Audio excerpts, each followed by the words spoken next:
Okay. So remember back to pre-calc. How would you find the end behavior of this problem?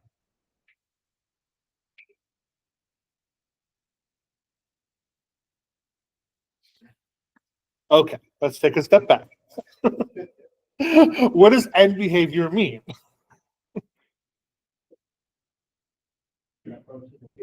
Yes. So what happens to the function as it approaches infinity?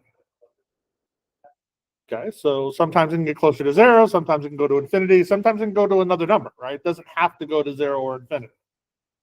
So, okay, so when we're looking at end behavior and pre-calc, we looked at it on the left end behavior and the right end behavior, right? We're looking at both directions sometimes.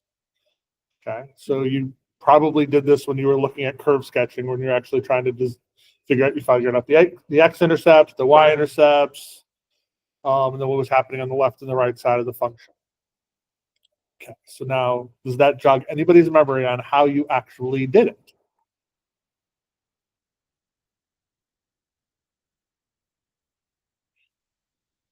Good. I want to actually see any of those answers on your test.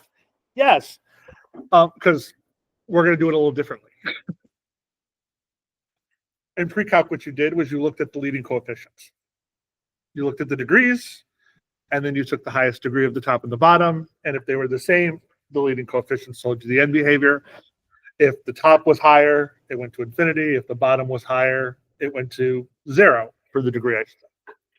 So in this case, since the degrees are the same, we looked at the end behavior. We would look at the leading coefficients. The leading coefficients of each of these is 1, so therefore the end behavior goes to 1. Okay, they did it in this case with a table looking at the same concept.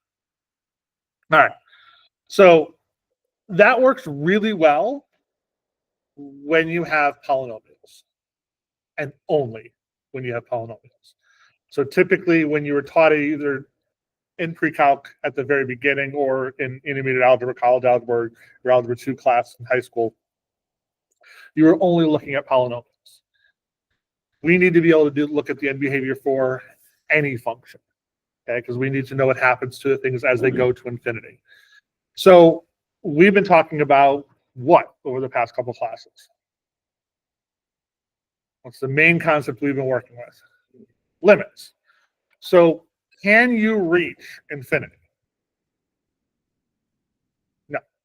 Infinity is an arbitrarily large number. It just keeps going on forever, right? That's where limits come into play. So limits tells me as I'm approaching it, what's happening. It doesn't tell me what's happening at that point. Okay, so we can use limits to determine end behavior at the positive infinity level or the negative infinity level. All right, so let's look at this quick little problem here. So this is a quick little graph. So let me make the graph a little bit bigger because we'll actually do some work with it. I don't really need anything but the graph.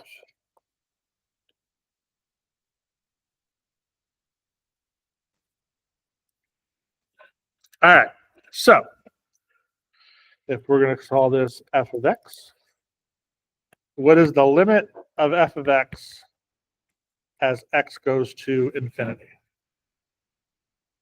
So as x is getting larger and larger, what is the function going to? Yeah, it's right here, right? It's getting closer and closer to y equals 4. So this goes to 4. What about the limit as x goes to negative infinity? In that case, it's going to 2. So they don't necessarily have to go to the same value, right? They can go to multiple values. All right.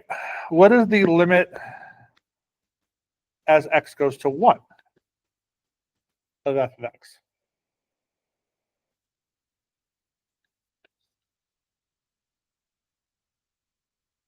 Oh, sorry, here. Okay, I'll get actually we can do 1. What's the limit as it goes to 1? Yes, I was actually going to ask for -1, but Oh, actually, the answer is -1. Sorry. I was going to ask her for this one here, which was at -1. That's what I thought you were saying. So yes, it does go to -1. What happens as the limit goes to x goes to -1, which is the original problem I was going to ask for.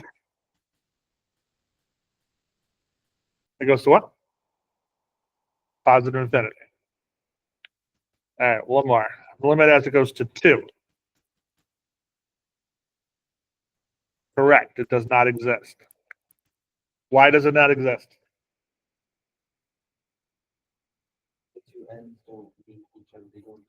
They go in different directions. If I had changed that to the limit as x goes to 2 minus of f of x, in that case, it would be negative infinity, right? Because it's coming from the left. Okay, so, but the main one does not exist. Okay. All right. Let's look at these problems.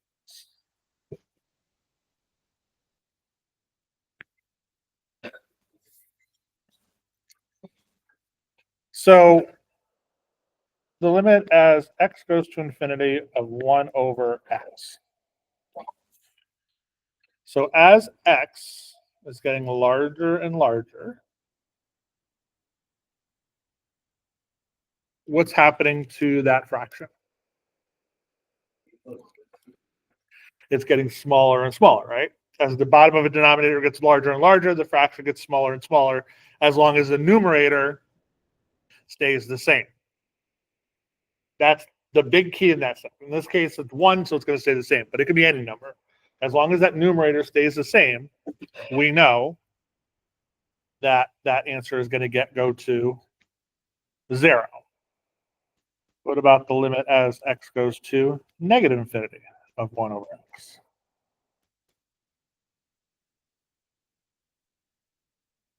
It's going to infinity. The bottom's still getting larger and larger. Well, technically, it's getting larger in the negative direction, but still getting. Well, what's 1 over negative 10? Negative 0.1, right? What's 1 over negative 1,000? I did negative 1 over negative and a whole bunch of zeros. This is going to be negative and a whole bunch of zeros and 1, right? So it's getting closer and closer to what? It's still getting closer and closer to 0. Okay. It's just going on the negative side instead of the positive side on the other one. These two right here, these two little functions right here, are going to make everything else we do after this point easier. Because if I can get the function to be some constant over x, I know that goes to be 0. Okay. Yeah. So this is the theorem that I basically said. If I have 1 over x to any power, it doesn't matter what the power is, x squared, x to the third, x to the fourth, doesn't matter, because it's just going to get to 0 faster. It's going to equal 0.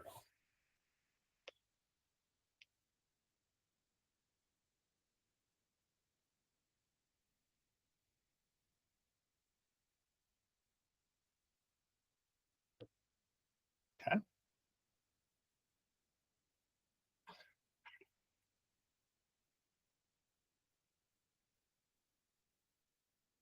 Write that down, and then I'll switch over to the next page.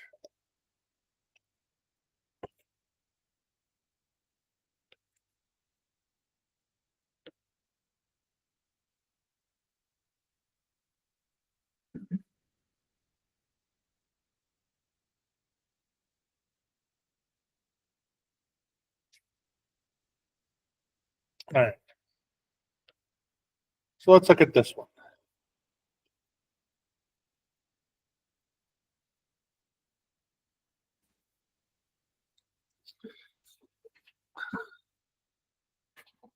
What's this go to? Yeah. 3/5. Good. That's using the pre-calc method. We'll verify that in a second using the calculus method. Right now, so the only thing that I've told you so far using limits is that 1 over x to the something is 0, right? Is that going to help me in the way this problem is written as it currently is? No, because I don't have 1 over anything, right? The numerator and the denominator is changing just as fast. Okay, so I need to somehow get that rule into play. What can I do to a fraction and not change it?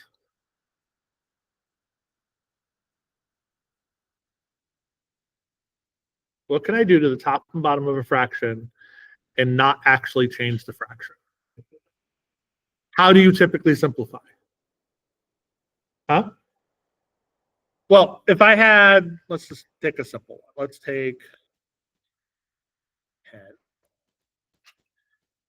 How would I simplify this fraction? Huh? Divide by what? I divide the top and the bottom by 5, right? So 3/4. Did that change the fraction? Are those two fractions the same? Yes. So I can divide the top and bottom of a fraction by something, and I'm not changing the fraction.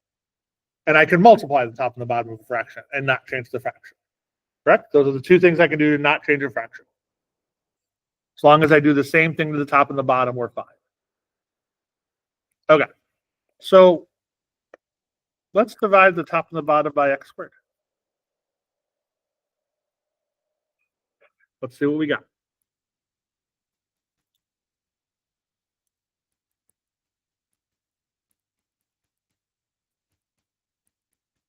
Yes, it becomes really messy, but that's okay.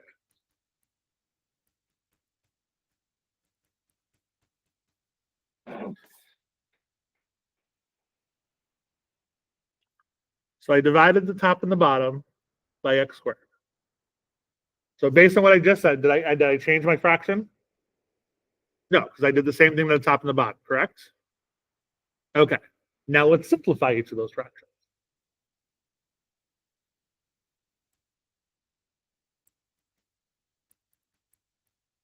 What's 3x squared over x squared do? Cancels itself out, right? So I'm left with 3. What's x over x squared do? That's 1 over x. 2 over x squared. 5x squared over x squared. 4x over x squared. And 1 over x squared.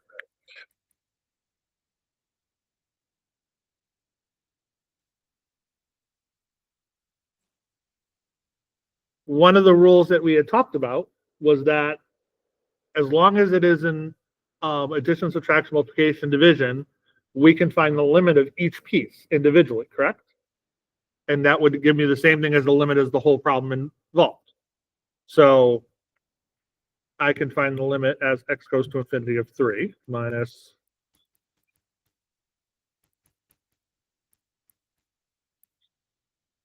zero.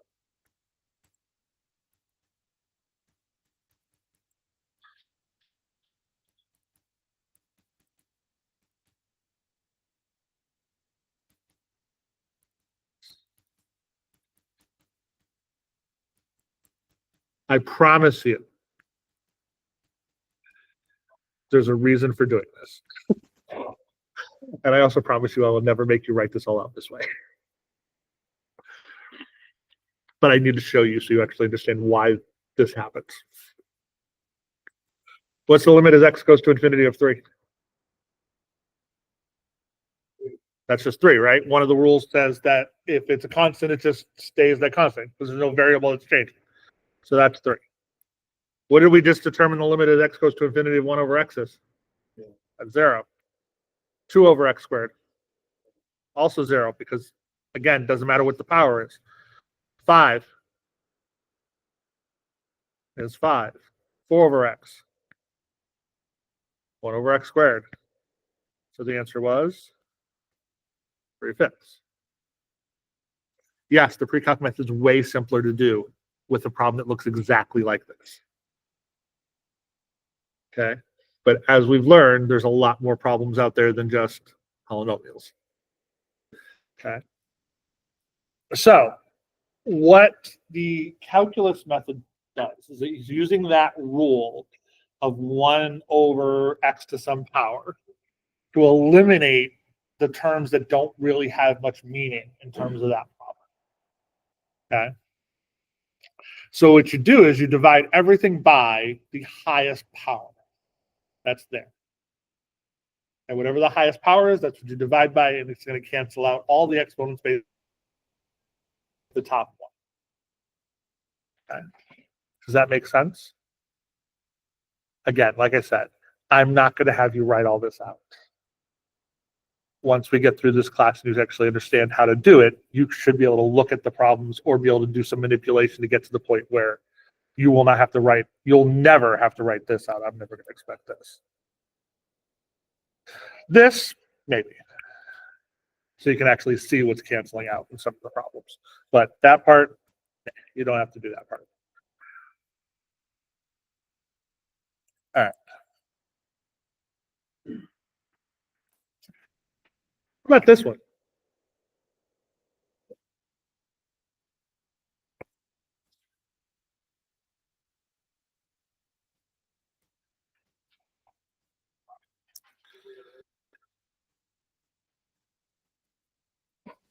This one's a little more complicated to do with the pre-calc method, right? Because we don't really have an exact leading coefficient for this one.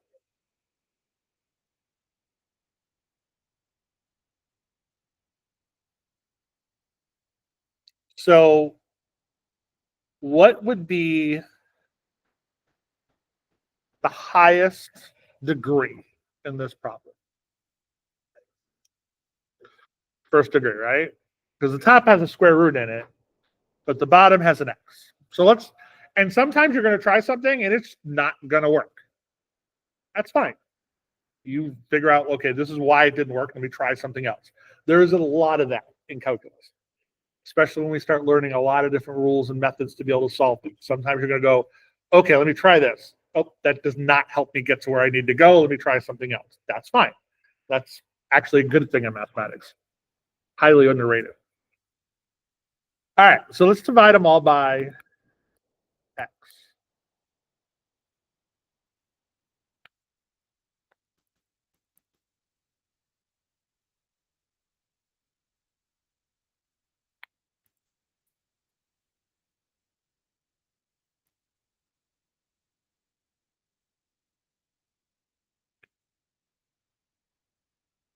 Okay.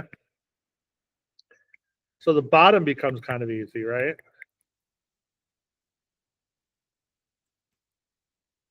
The bottom is just going to become 3 minus 5 over x. Top. How am I doing the top?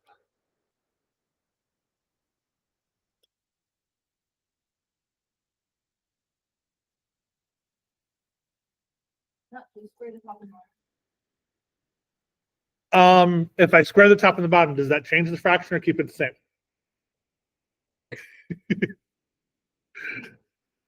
That's okay.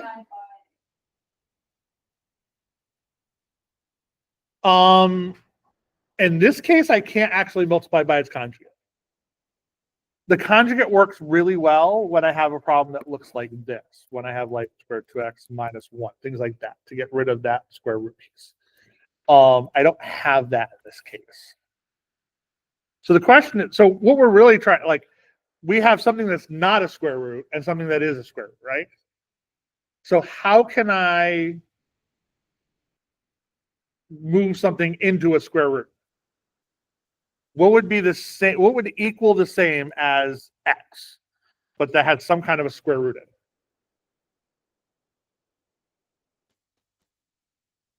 The square root of x squared would equal x, right? Okay. So if I took, what was it, 2? Is it minus 1? Plus 1. And then I put it over the square root of x squared. That's the same thing as saying that, correct? Yes?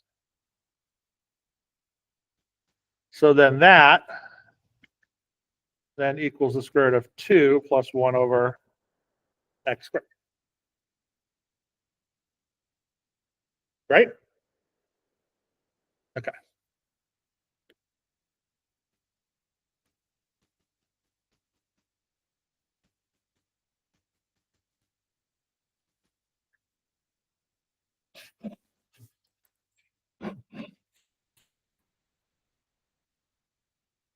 All right.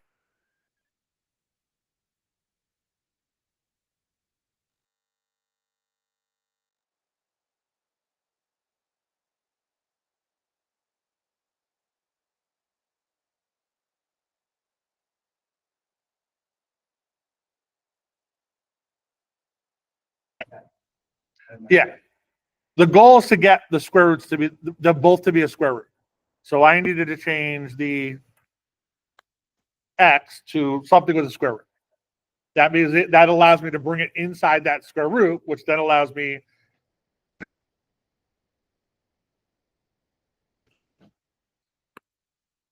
All right. So now I can just do the limit of each piece, right?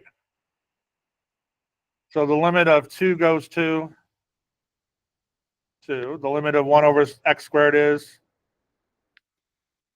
Limit of 3 is. Limit of 5 over x is. So this ends up being square root of 2 over 3. Okay.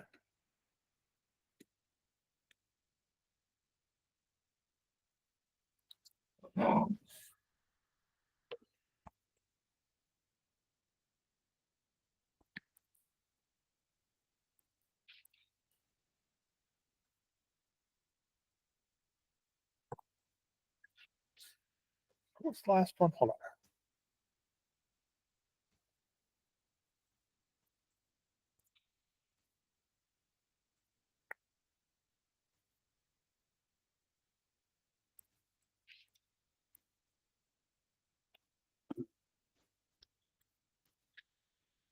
All right. If we looked at this one, and I changed it to x goes to negative infinity, would any of the work that I did actually change?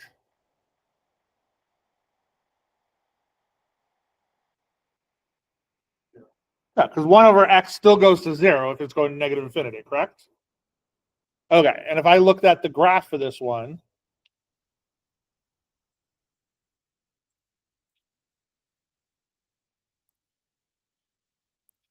y equals 3/5,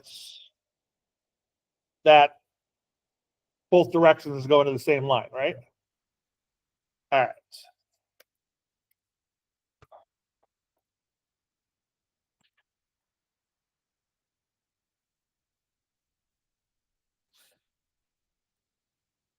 However, if I look at this one, they're not going to the same line.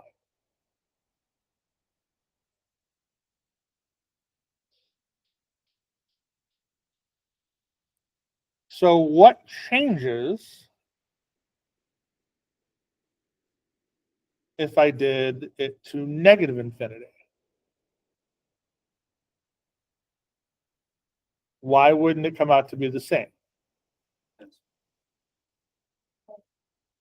What?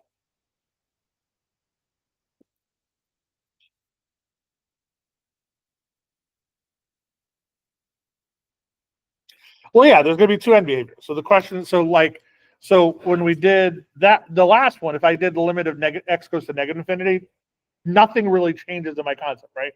All the work basically comes out to be the same. And it shows in the graph. However, if I did the limit as x goes to infinity, negative infinity here, something is going to change. The question is what changes and why do what do I need to do differently to get this answer?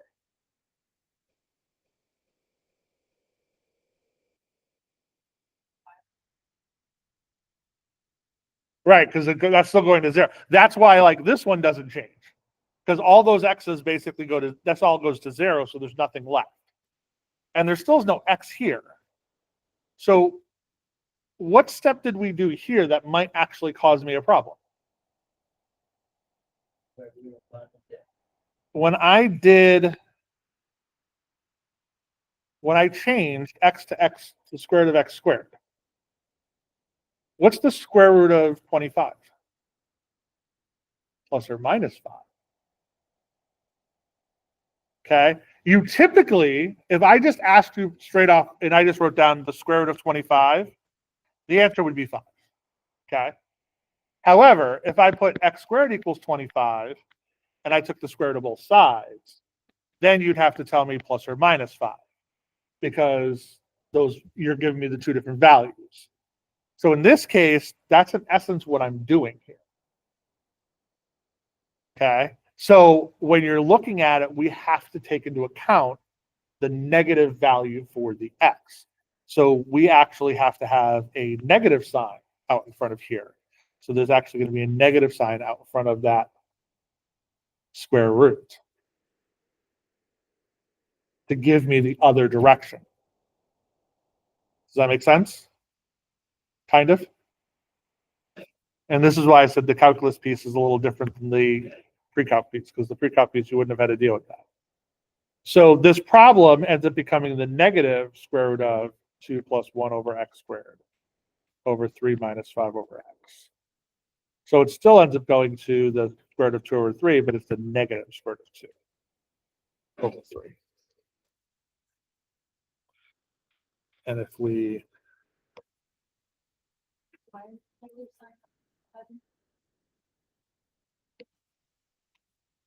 Because I can't have a negative square root. Oh. Oh, okay.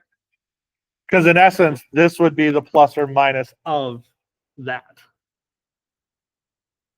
And when you're dealing with the positive direction, doesn't really matter.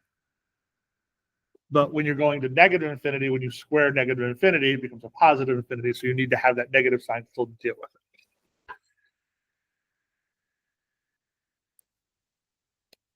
So now you can see how that's how we get those two. Yeah.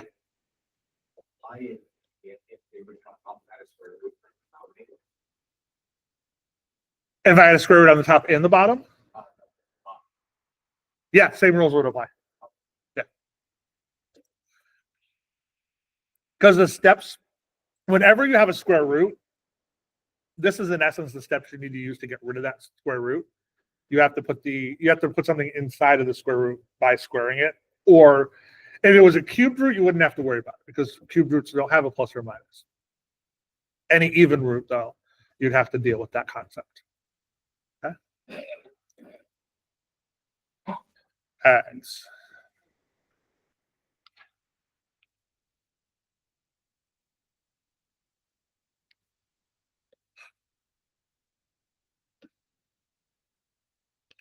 what about this one?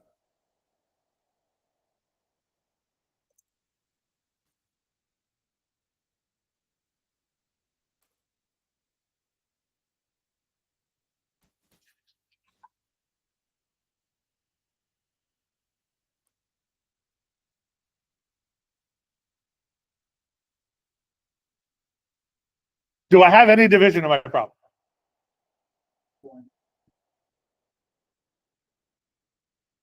One? Oh, divide by one. Yes. Not going to help me much there.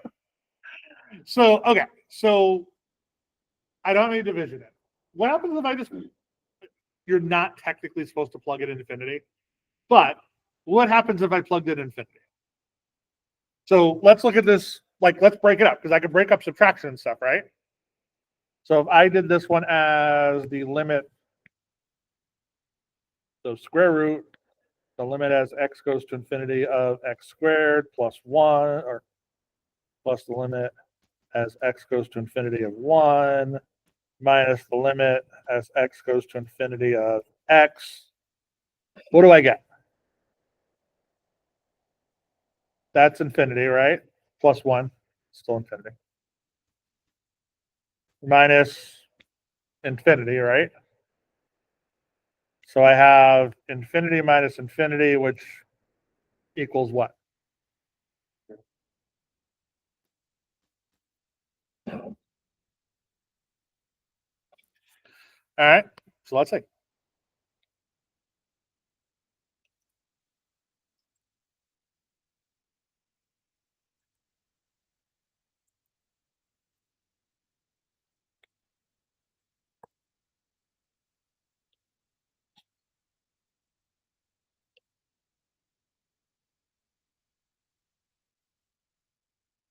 Okay, kind of looks like it's going to 0.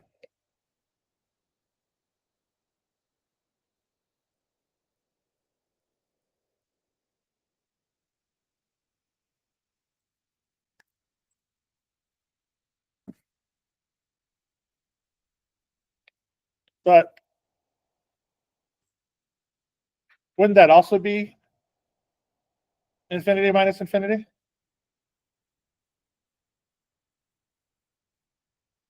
The way we did it? That doesn't go to 0. Okay. So the problem that we did goes to 0, but this one doesn't go to 0, and it should also work the same way, right? So now we have a problem. We can't subtract infinities. Because infinity is not a number. So you know how when you were kids, you go, I hate infinity plus 1, or all those stupid things that we used to say, right? Or infinity to infinity, or like infinity is an arbitrary number. So technically you can have infinities that get there faster than other infinities. So in this case, this x squared actually goes to infinity faster than this x squared. This one does. So that's why it's going to negative infinity. Where in the other situation that we had here, the infinities are kind of going at an equal pace, therefore it's going to 0. So the question that we have is now, how do we deal with that in our situation that we have so we don't have that ambiguity? All right, so we've got this problem.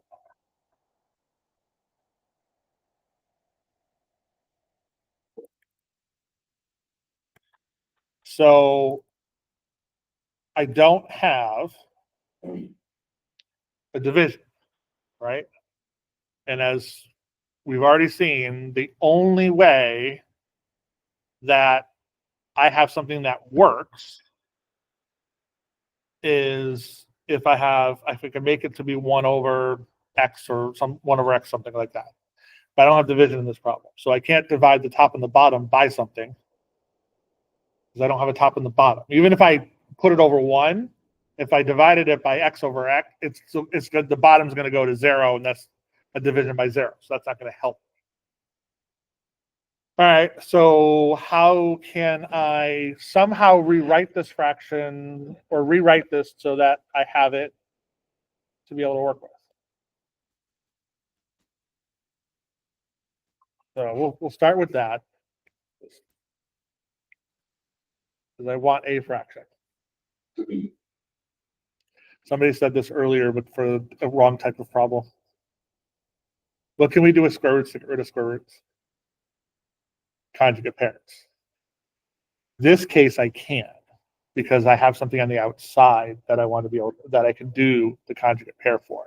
And what that's then going to do is it's going to take the conjugate and put it in the denominator, so I have something to be able to work with it. Okay, so if I multiply it by the square root of x squared plus 1 plus x,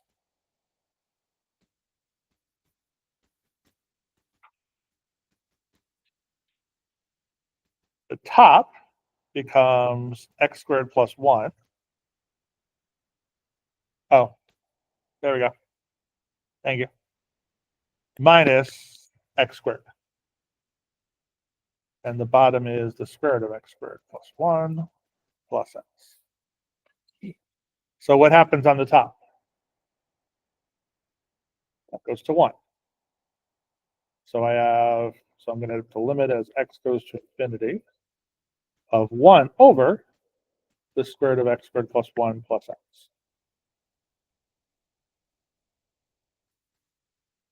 Now, we can go through and divide them all by the x squares and stuff like that, but the numerator is staying the same, the denominator is going to get infinitely large, therefore it's going to 0.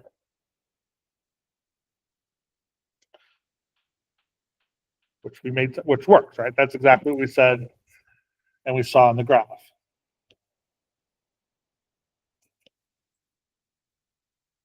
But let's look at this one. What would change in this problem if I change this to x squared, which we've determined does not go to 0. We can still multiply it by its conjugate pair, right? So that's going to be squared there. That'll be squared. That'll be squared. That'll be squared. That'll be squared. What changes over here? What's x squared times x squared? That's x to the 4th. So my top doesn't become 1 anymore. My top becomes x squared minus x to the 4th.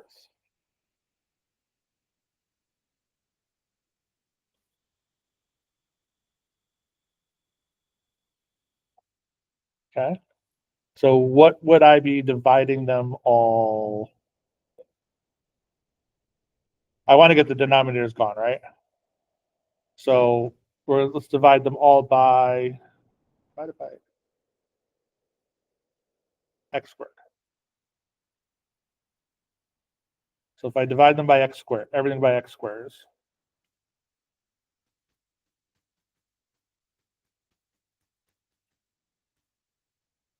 got x squared divided by x squared, and this becomes x to the 4th inside, right? So I have x squared over x to the 4th plus 1 over x to the 4th plus the inside there. So 1 minus x squared, and then that's just 1 on the bottom. So the square root of 0 plus 1. And that's going to go to what?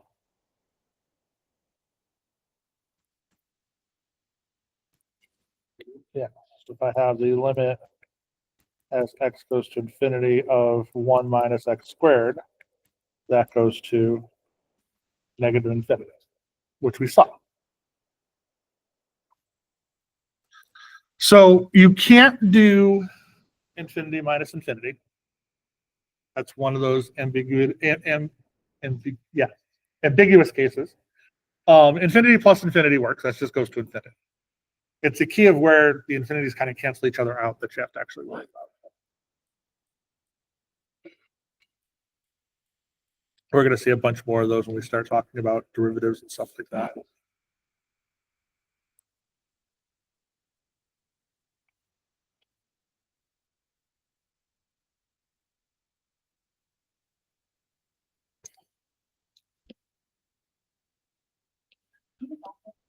Yeah.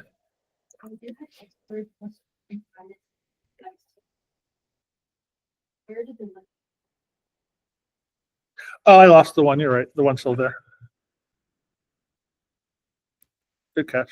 It didn't actually change the problem, so I kind of like forgot it. That's 0. There we go. Good catch.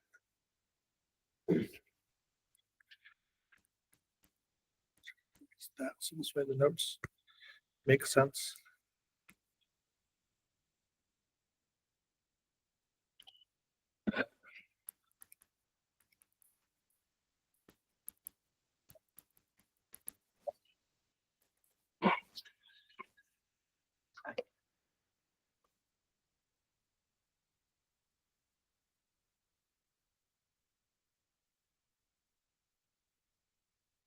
Like this one.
What sign x go to as you go to infinity? Huh? Can we have two answers for our limit?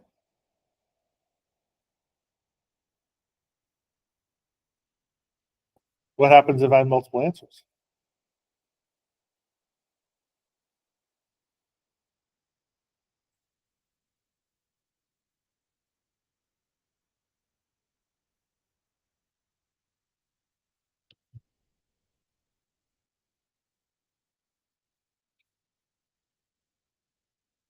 So what happens as sine of x goes to infinity? Or what happens as sine of x or generally? It just bounces back and forth between -1 and 1, right? And that's going to keep happening forever, right? So as we get larger and larger, does it go to a specific number? No, it goes to multiple answers. So in this case, my limit does not exist. That is a possibility. We've seen that in a lot of cases when we're looking at just the piecewise function, they were going to two different points, right? That limit doesn't exist. The limit of sine of x doesn't exist. It goes to multiple different ways or places.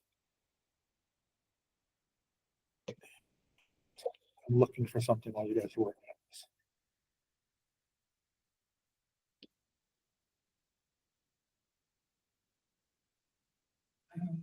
Paul's rule.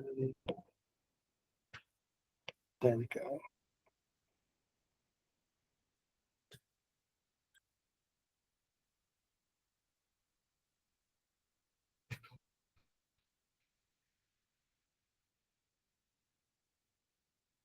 All right.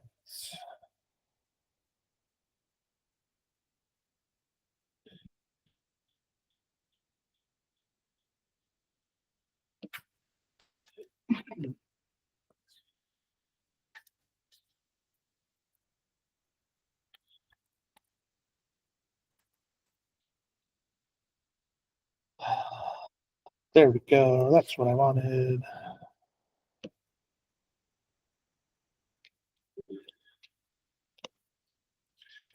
All right.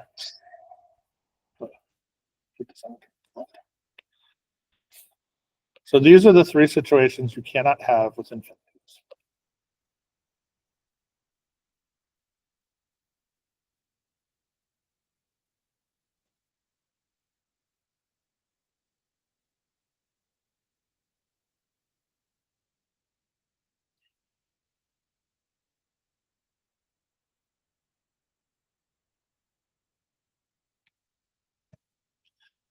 There's two missing.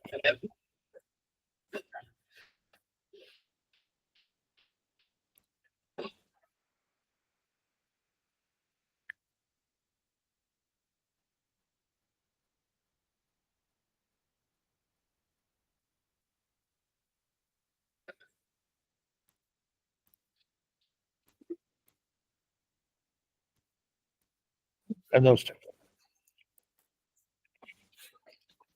They also cause issues.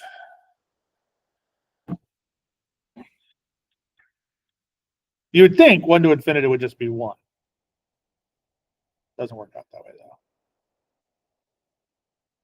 Because again, it's how fast things go to certain things. So and an infinite number of ones doesn't always end up it's weird. And anything raised to the 0 power typically would be 1, but it's not when you're dealing with infinities. These are the three that are coming up, will come up a lot more often than those two, but those two also are weird ones. And I will totally admit sometimes I don't have the right answer for, or a good answer for why. All right. Let's look at this one.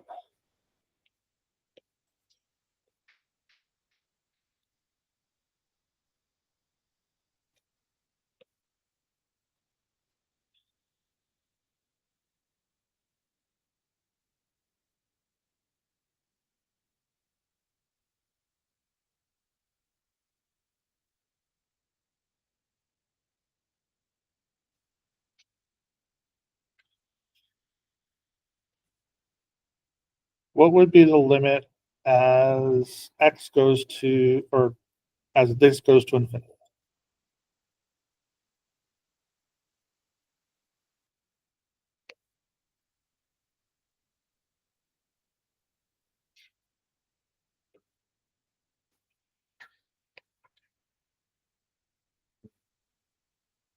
It would just be infinity, right? It's x to the third is going to go to infinity.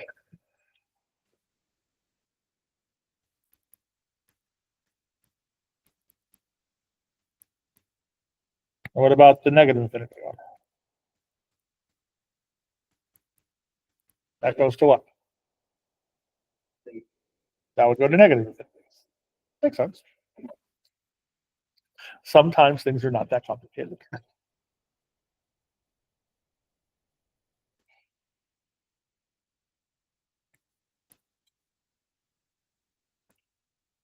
All right, what about this one? Why? Okay.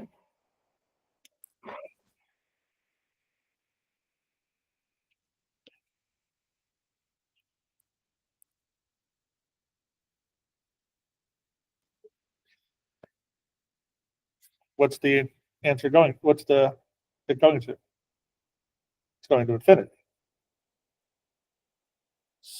So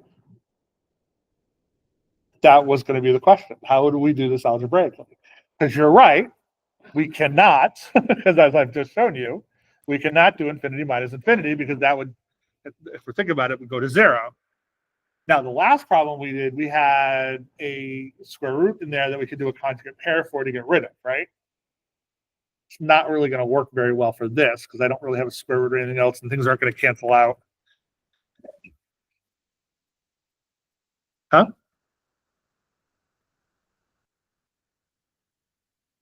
Well, yes, but we still have to be able to mathematically show that. There has to be a way to show it and not just, yeah, this works.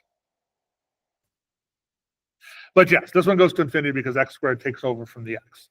And if you're thinking about this in terms of your pre-calculus, that's exactly how you'd show it. We're just going to look at the x squared because that's the highest degree and it goes off to infinity. However, there's got to be a mathematical way to show it with what we're doing. So what's another way that I could possibly rewrite x squared minus x? That could get rid of that subtraction that is bugging me. Okay, so if I did that, right? So now I could do the limit as x goes to infinity of x times the limit as x goes to infinity of x minus 1, which that's now infinity times infinity. Is that allowed?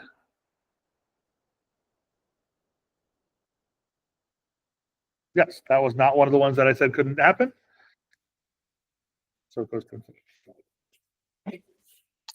So sometimes we have to use other algebra rules and stuff that we have to be able to determine what's going on.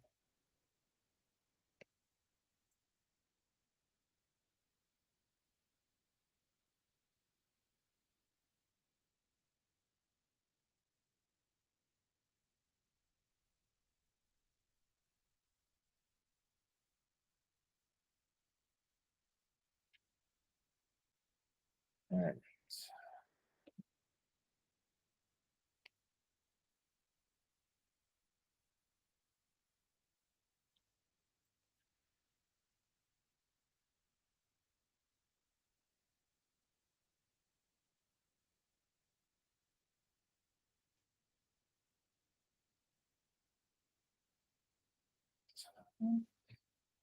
What's this one go to?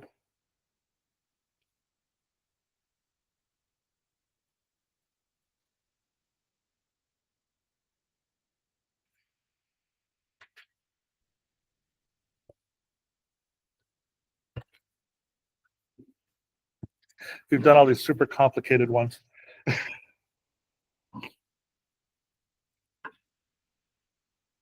What would I divide everything by?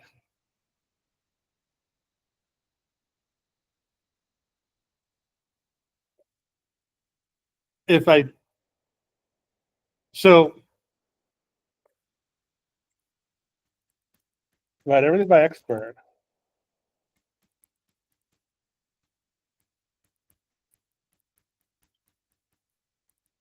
That becomes 1 plus 0, right?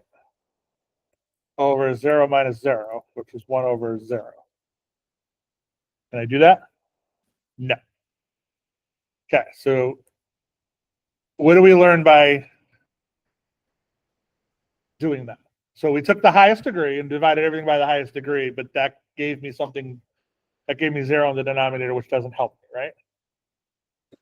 So so when we're looking at picking a thing to divide by, I don't want the entire denominator to disappear, right? I want it to basically go to either an x or a 1. So pick the highest degree in the denominator to divide by. So instead of dividing everything by x squared, we're going to divide everything by x.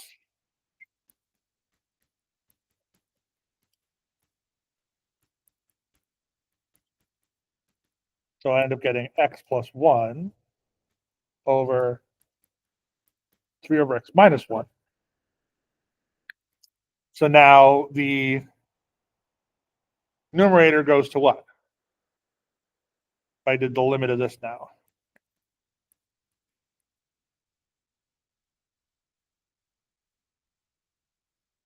Yeah, what's the x go to? Right. So the top's going to go to infinity. 3 over x is 0 minus 1. So this limit goes to infinity over negative 1 or negative infinity. So you're always dividing by the highest degree in the denominator, not necessarily the highest degree in the entire problem. That's how we get those situations where it goes to infinity.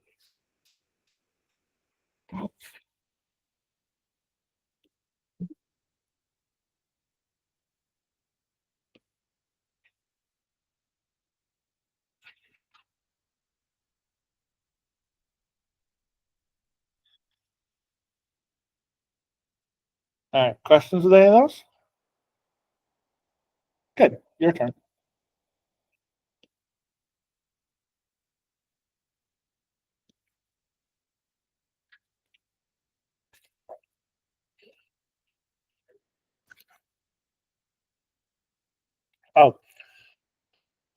Before you actually start this problem.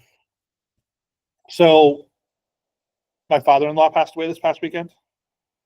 His wake is on Thursday. So we didn't have class on Thursday. It might not end up mattering because there might be snow and school might have been closed anyway. But either way, we will not have class on Thursday. Okay. Your test on chapter 2 is next Thursday. We're in essence done with chapter 2 today. I actually finished everything I need to do before the test. So I moved through this stuff a little bit faster. So this way we didn't have to worry about that. So we're still set for the test for chapter 2 next Thursday. Next Tuesday, we will do the review for chapter 2 for the test. So your homework assignment, I think it's got 10 questions from chapter 2. That is what your test is going to be based on. So I will have basically a practice of the homework assignment that you're doing on Tuesday. That's what we'll do. We'll do the entire thing. And then on Thursday, your test is going to be basically the same thing, just with different numbers and processes. Okay, yes. Yeah, yep. You still have I will be here. So if you can get here early, I'll be here probably 4:30 next Thursday. So if you get here early, you can start early. And as soon as you're done, you can go. Okay, so if you're here early and you finish early, you can leave early. That's fine. But you'll have till 7:15, 7:30. I'll give you a little extra time at the end. But you should be able to finish it within the typical class time. So the hour and 45 minutes. Mostly from the homework, not from what we like. It's the same thing. It should be the exact same thing. So the style of the questions will be based on the homework ones, because that's where I'm pulling it from. So that one, you'll see next Tuesday how that one's going to be worded slightly different, which will not be as big of a deal. I worded it differently than what they did it in there, but it's the same type of concept. So don't stress about that one. I think that's only the very first question.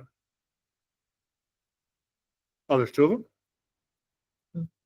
There was only one. Oh, look. I know I worded it slightly different, so that's not that big of an issue. Let's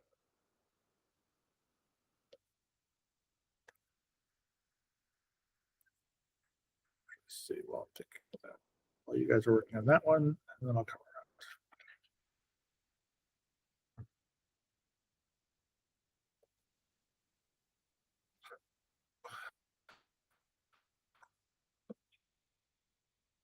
Really?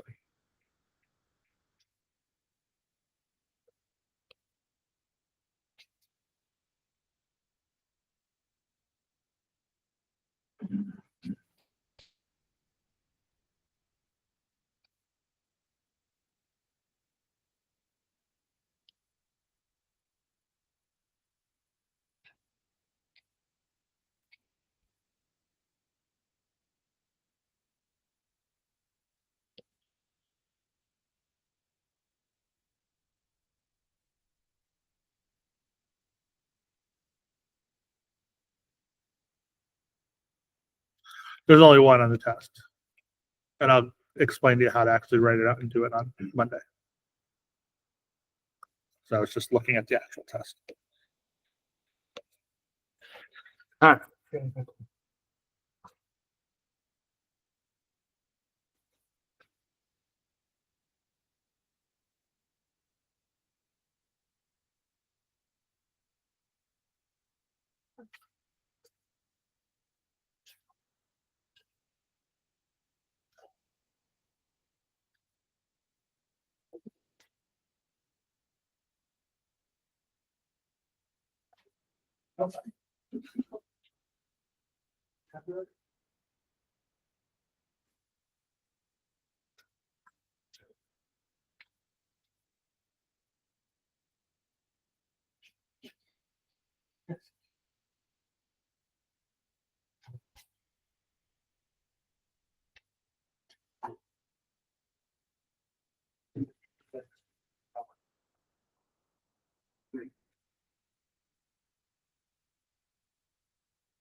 Always look for the highest degree in the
So what should I do?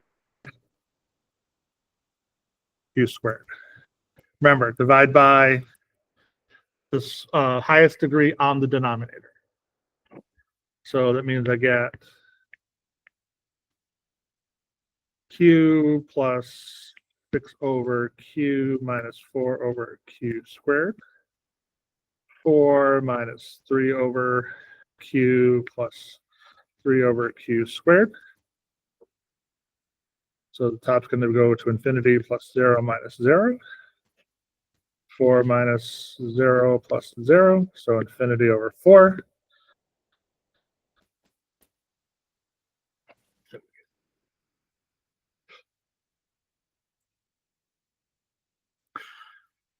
On your test, that's what I'd expect to see. Okay, that's how I'd expect to see it written out. That's also how you're going to easily get all your points. So it's like if you make little mistakes with sign stuff, like that's what I would want to see to be able to show, like, okay, this is what they understand what they're doing. Don't just go that, oh, infinity. Like, show me, you have to show me some work on how you got there.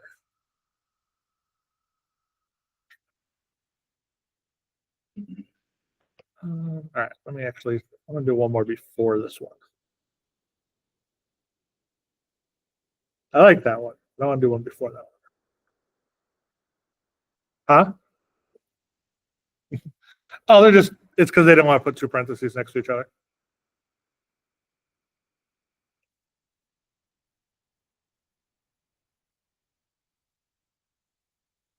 That one's scarier because of the ln in it.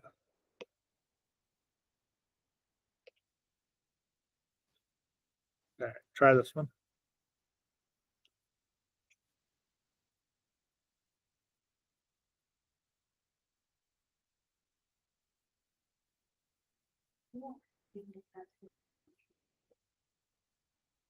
You might. Don't worry. They're not that crazy.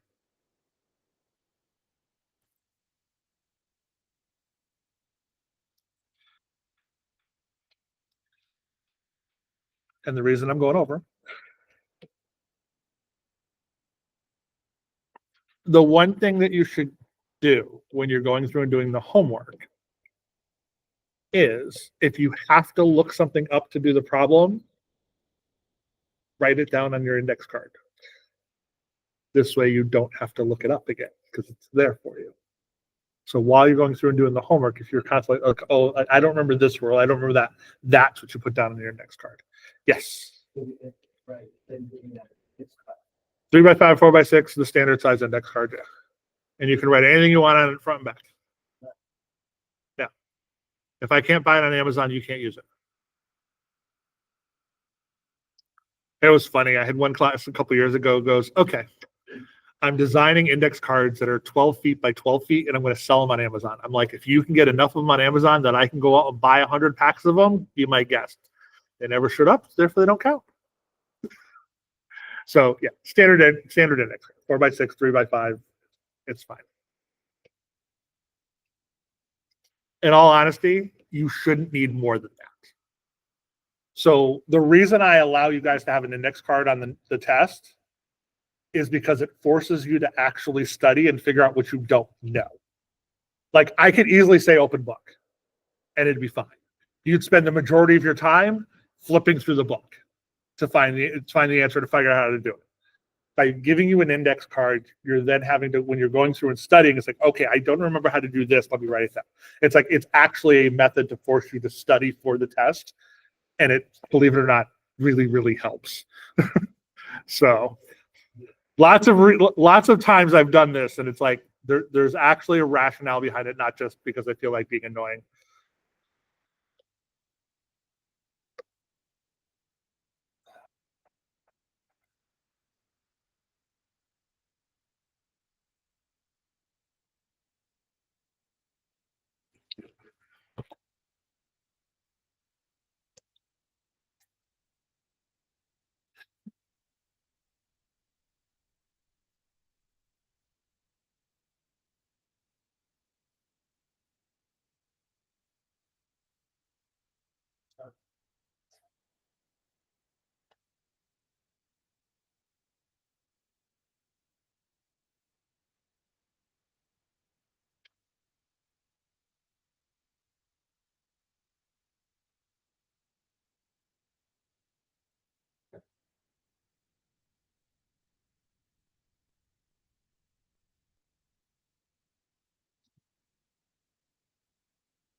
So you got to make it the same. What you got to do? The one by the screw.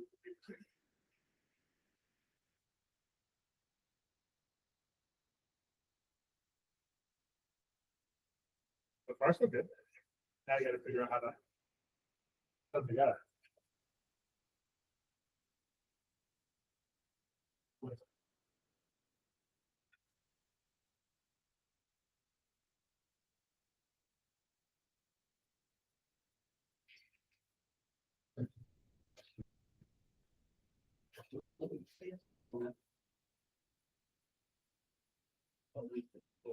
What's the square root of x?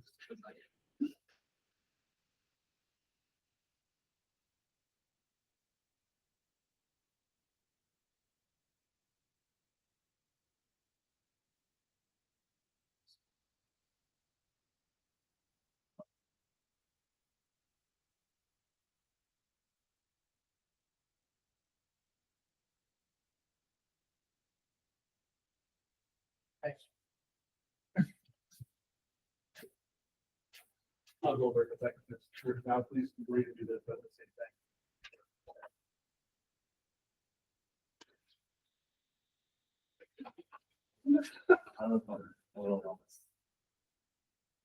Okay, no, that's fine. You somehow, this doesn't go to this. You know, that you have to bring that back to sort of.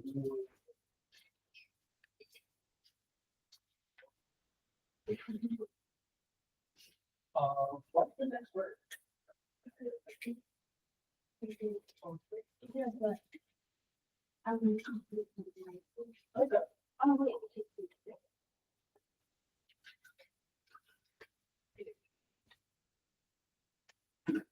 You did.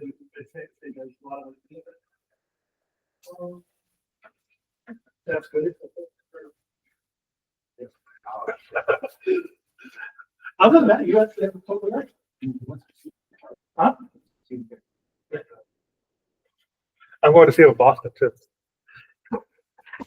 I saw him in New York.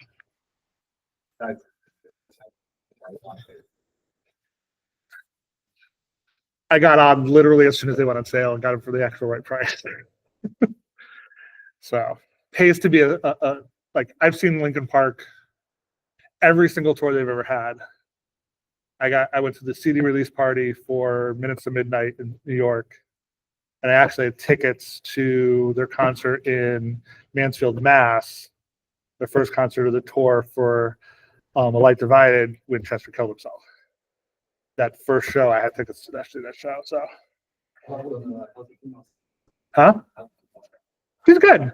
She's getting better. Like if you could tell, like from the when they first did their like a release, like oh this is her, to she did LA and then they did New York.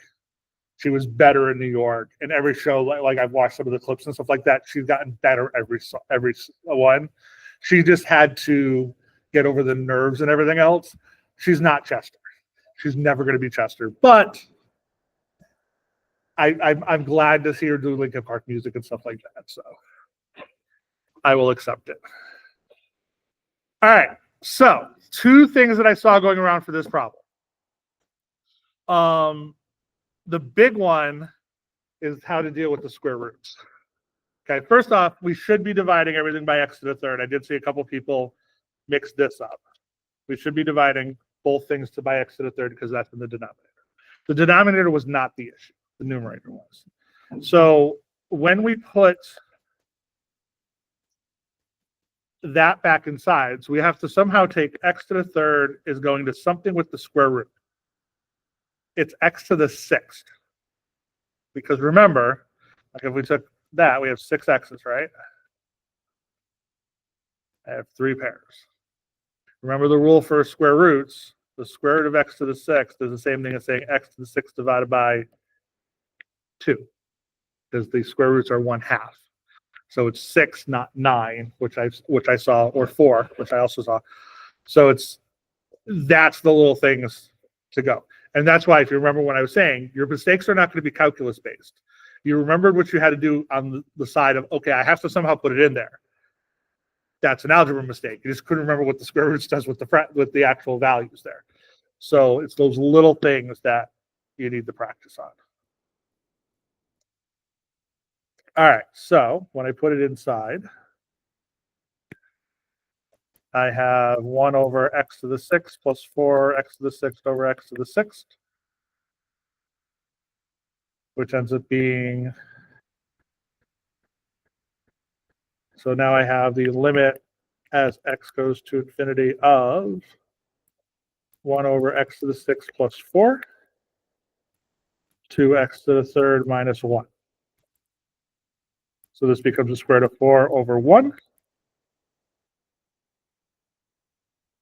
over -1, which is -2.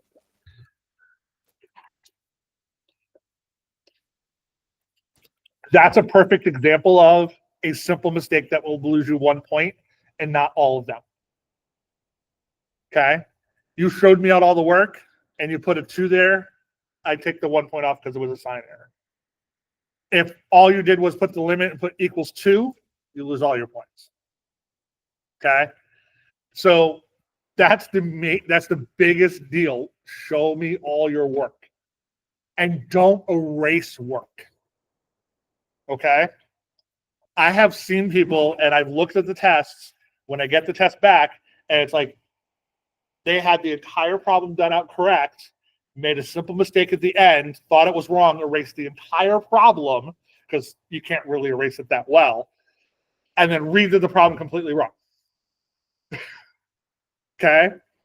I was nice. I gave him the points because I literally put a circle around it that says this was right. But don't erase the work. If you think it's wrong, just put an X to it or put it like this is wrong next to it. So I know why you've done it twice, but don't erase your work. Leave it there because there's a lot of times where you just make a simple mistake, but it shows me your process and where I can give you points. Okay. So big keys when you're doing your tests.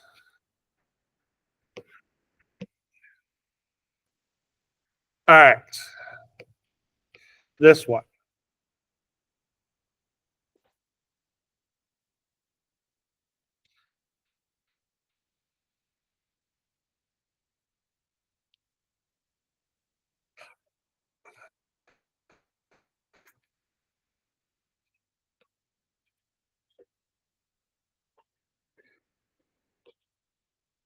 How do you think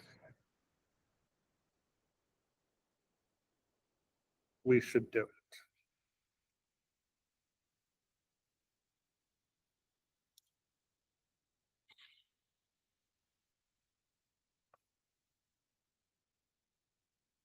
What are some of the rules that we talked about last week with limits? There was one specific one when we did the arc sign. What did we do when we did that problem?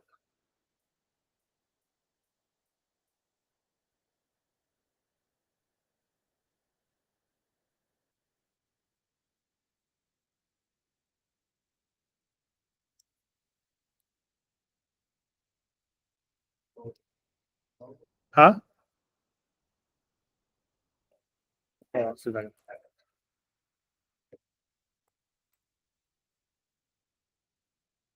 Let me pull it up.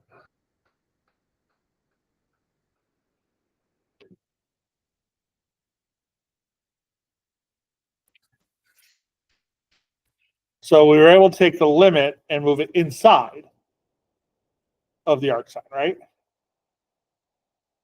So in this one,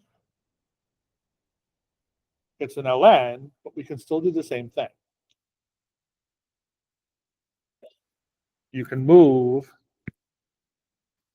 So this, I'm gonna write an example and then I'm gonna have you guys try this.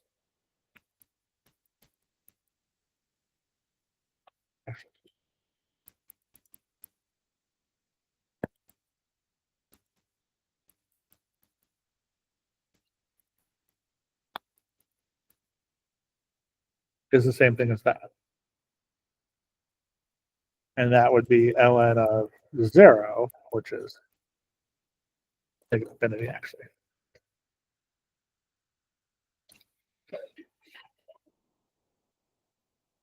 I'll explain why that is after you try the first.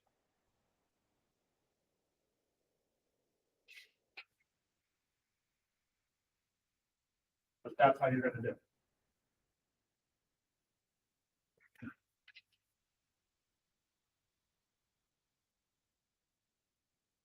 I'm 70% sure pretty much everybody's going to get this wrong. So that's fine. Unless we can actually try.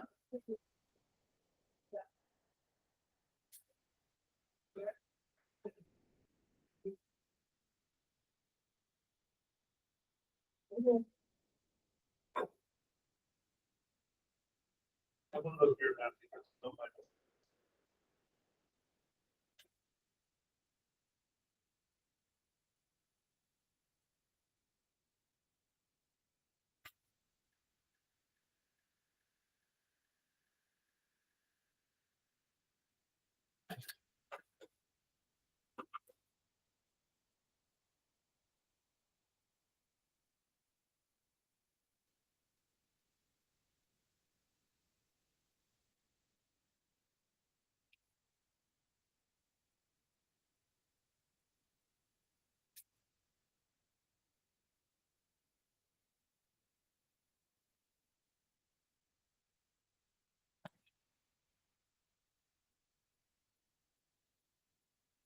What's on?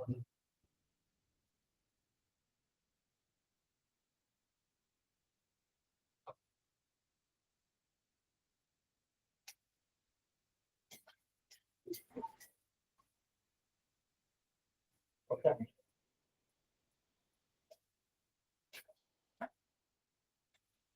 It's ln over 50. Yeah, just put ln of a really, really big number. See what you do. What? Oh, you broke it. You really broke it. Okay. That's good. That's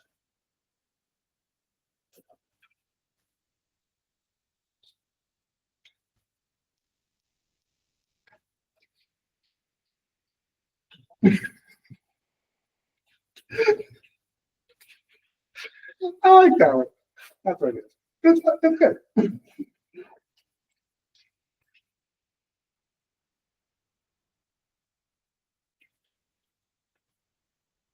We can't do that. We've learned that a couple times today. Yeah.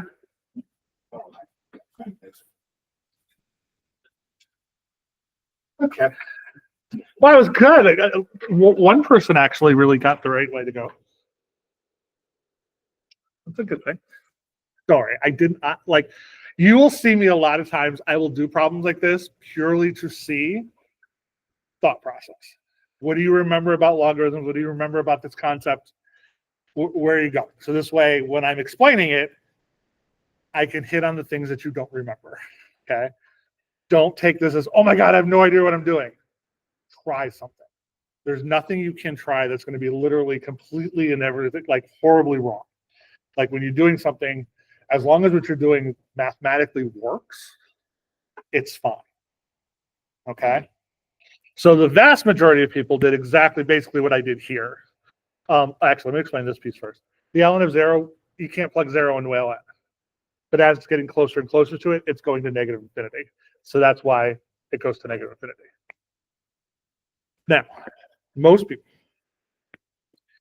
people decide they like their math shaken, not stirred. All right. Most people tried this.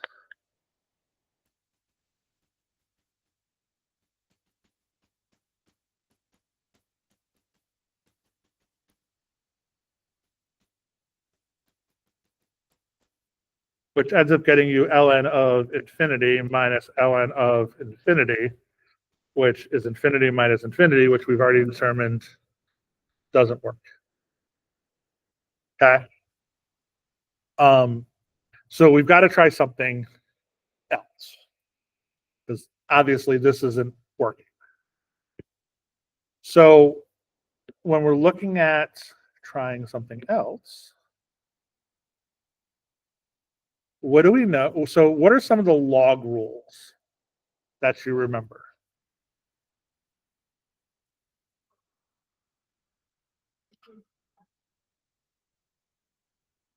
Subtraction becomes division. Addition becomes multiplication.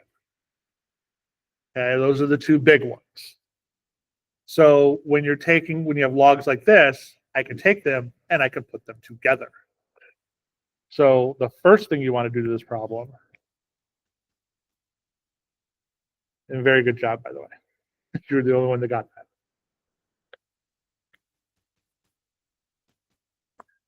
We have 1 plus x squared over 1 plus x. Now I have a division.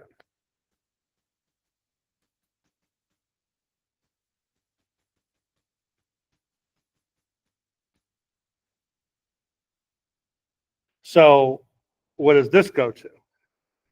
We would divide them all by x. So I've got 1 over x plus x squared over x, 1 over x plus x over x. So 1 over x plus x, 1 over x plus 1. So if I go to that, 0 plus infinity over 0 plus 1. So that goes to infinity. So ln of infinity is infinity. Goes there very, very, very slowly, but it goes to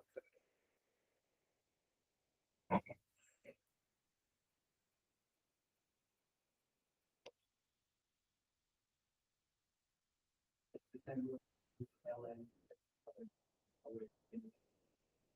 Yeah, if you saw it infinity over infinity, it still wouldn't work.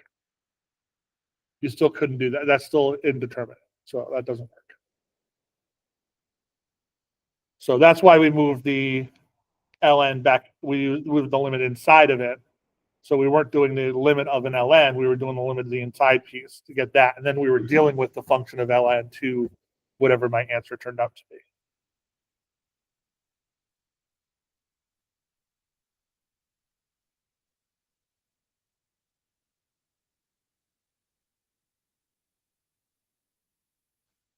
Okay.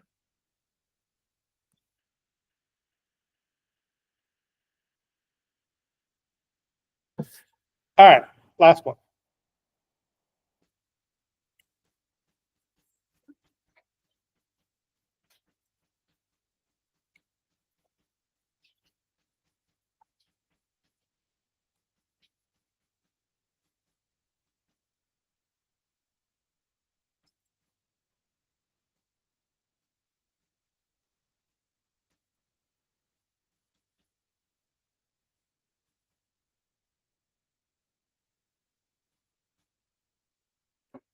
The wonderful and horrible word problems. What I told one of the high school students yesterday. They're like, we hate word problems. I'm like, this is why you don't ask teachers when you're ever going to use this. Because it's word problems when you're going to use it.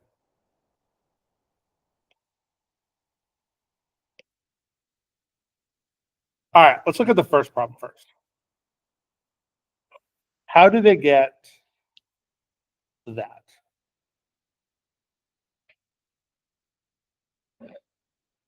So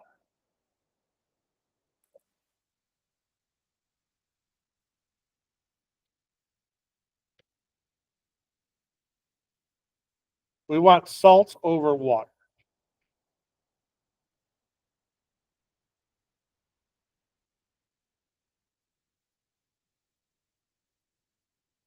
Okay.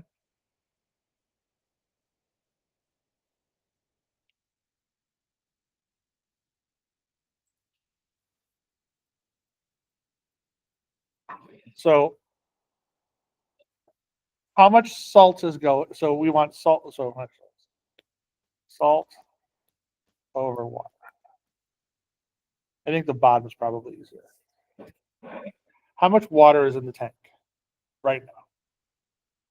5,000.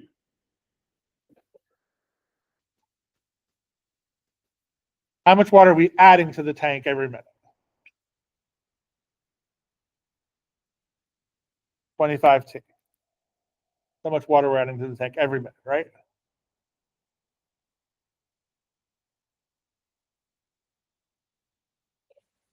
Okay.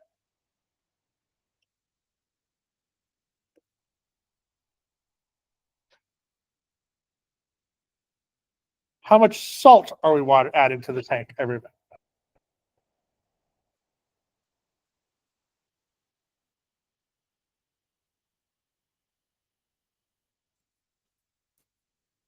But it's 30 grams per liter, right? So how many liters of water am I putting in the tank every minute? 25 times whatever many minutes, right? So it's going to be 25 times that 30, correct?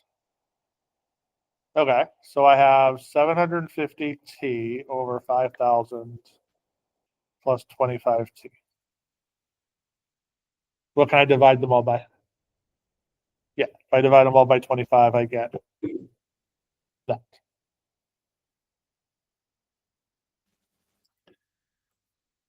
Now, you're going to see a similar problem to this a few times throughout this class. The big difference with this problem as compared to some of the other problems you're going to see that are similar, there's no water coming out of the tank. It's just going in. So most of the other situations you're going to look at, there's water coming out at the same time as there's water going in. So it's like, what's the concentration at any given point in that tank? So technically, this one can never go to infinity because you can't have an infinite pool of water. But what would happen as time goes to infinity? What happens to the concentration of salt in the tank? What does it go to? It's going to keep increasing, but is it going to increase to infinity? Or is it going to increase to a value? So what am I asking you? We're literally looking at the limit as t goes to infinity of 30t over 200 plus t. So what does that equal?